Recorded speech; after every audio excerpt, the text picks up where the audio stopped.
మంజూరు చేసింది. నీటి వనరులు ఆంధ్రుల జీవనాడి అయిన పోలవరం జాతీయ ప్రాజెక్టును పూర్తి చేసేందుకు మా ప్రభుత్వం కట్టుబడి ఉంది.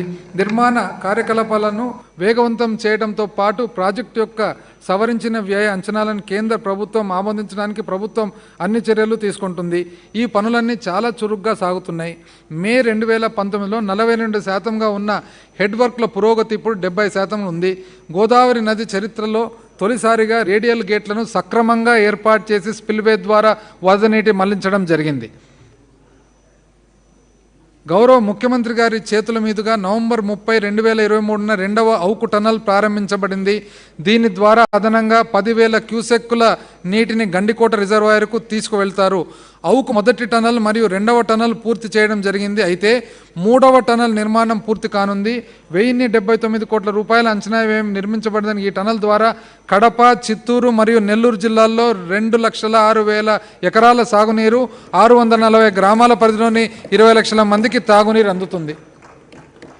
గౌరవ ముఖ్యమంత్రి గారు 77 చెరువుల అనుసంధానం ప్రాజెక్టును సెప్టెంబర్ 19, 2023న ప్రారంభించారు. అప్పటి నుంచి పత్తికొండ, డోను, ఆలూరు మరియు పాణ్యం నియోజకవర్గాల్లో 1.24 టీఎంసీల నీటిని ఎత్తిపోయడం ద్వారా సుమారు 10,000 ఎకరాల సాగునీరు అందించడంతో పాటు ఆ చుట్టుపక్కల గ్రామాల్లో భూగర్భ జలాలు పెరిగి తాగునీటి స్థిరీకరణ జరిగింది. దీని ఫలితంగా స్థానిక కరువు పీడిత ప్రాంతంలో కేవలం వర్షాలపైనే ఆధారపడిన రైతులకు ఎంతో మేలు జరిగింది. అమ్మ పత్తికొండ శాసనసభ్యురాలు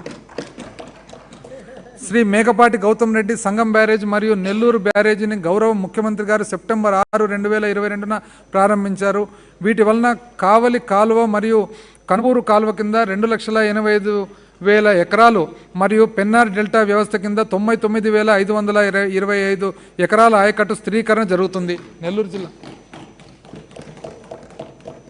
ప్రకాశం, నెల్లూరు మరియు కడప జిల్లాలోని 30 కరువు పీడిత మరియు ఫ్లోరైడ్ ప్రభావిత మండలాల్లో 15.25 లక్షల మందికి త్రాగునీటి సౌకర్యాన్ని అందించడానికి 15,25,000 మందికి సాగునీటి సౌకర్యాన్ని అందించడానికి పూల సుబ్బయ్య వెలుగొండ ప్రాజెక్టు అమలు చేయబడుతుంది.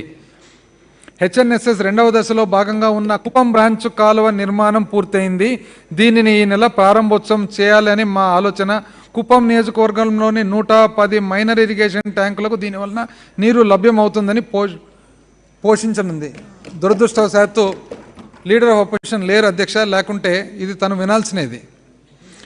ప్రాధాన్య ప్రాజెక్టులన్నింటినీ సకాలంలో పూర్తి చేసేందుకు మా ప్రభుత్వం కట్టుబడి ఉంది.